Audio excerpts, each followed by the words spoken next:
So here is the Leatherman. For comparison on size, here is just a run-of-the-mill hydrogen peroxide bottle. This is the sheath it comes in. So, you know, it's fairly large.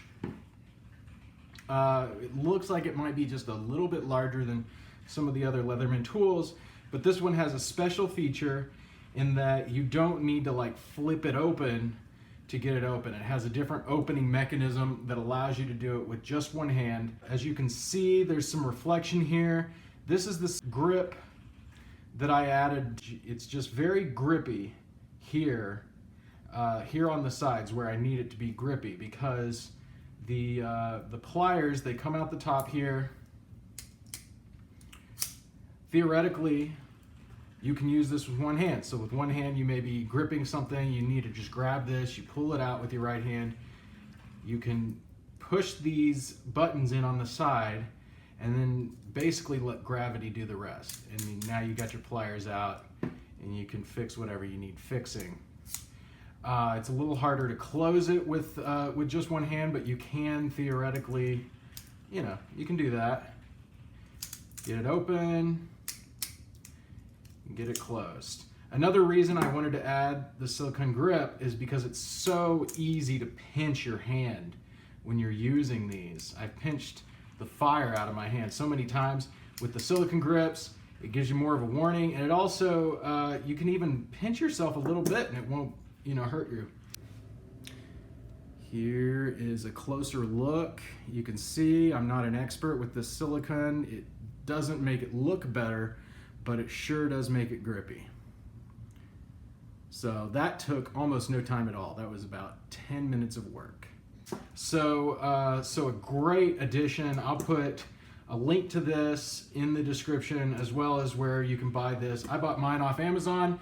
It took a while to come in because it came from Guam for some reason, but now it has Prime, and it'll get there real quick. So just real quickly, I'm gonna tell you a little bit about my experience buying this for those of you who are watching this video to see, do I really want to buy the one-handed tool from Leatherman?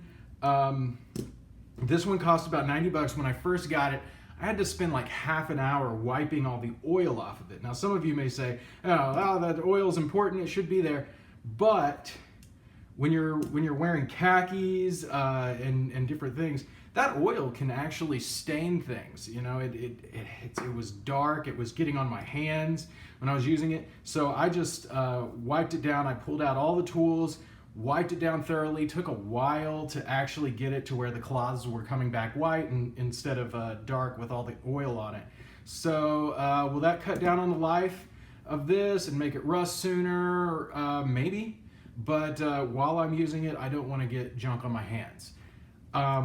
Real quickly, I'll say the layout. Of course, you have the pliers. They come out, go in. There's a little lock on the side so that they won't come out on accident. And then the other thing is just you have 4 tools on each side. They come out without having to open it up or anything. They all lock, which is important to me. Oh, by the way, I forgot to mention that this is spring assisted. So, so if that's important to you, the one-handed tool has the spring assisted. Every tool locks, and so you see you have on one end you have, this is a Phillips. Then you have a smaller screwdriver here, a larger screwdriver right there. And of course these aren't meant to be all out at the same time, but just showing you how it looks. And it's easier to cut yourself on this one. This is a bottle opener, but it basically has a little blade here on the whole end. So, or can opener, I should say. So there you have it. That's one end, which is like basically all the little tools. And then the other end is going to have mostly blades, or all blades really.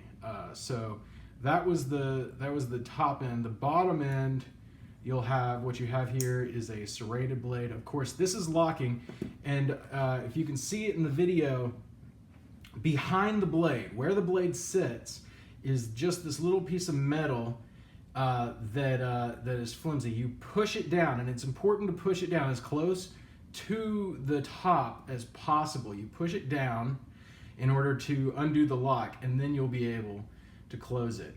Otherwise, it's locked. So I'll show you all four. Now, I really like this. This is a, you know, of course, a seatbelt cutting blade, or whatever you need it for, but it's a good hook there. And with the blades, I'm going to pull them out one at a time, just for safety purposes, and it's easier to see them. Now, this is, of course, the knife blade. It came extremely sharp. I really like that. It came very sharp. It looks very thin. The metal does, but I trust this is a Leatherman tool. It's probably very sturdy. And then lastly, there's a saw blade here. And you know, I've only had mainly cheap multi-tools in the past, and the saw blades have not been up to snuff. So I haven't used this saw blade yet. So we'll see. We'll see how that holds up. So anyways, that is the Leatherman. Here is the sheath that it comes in, the one-handed tool. Great for anything you need a multi-tool for. I mean, this one doesn't have scissors in it, which was a disappointment, but you do still have the ability to like cut some wires with these wire cutters here. And of course you have blades in there. But I would have preferred to have some scissors. I would have preferred to have something akin to a toothpick, just a very thin piece of metal coming out of it. But hey, it's very compact, at least insofar as being able to do this mechanism where you don't have to flip it out and access the tools from inside like you do for most multi-tools. Seems very rugged. Adding the rubberized grip really helps. For my purposes, it just feels much better in my hand. It's not sliding out and causing trouble in that way.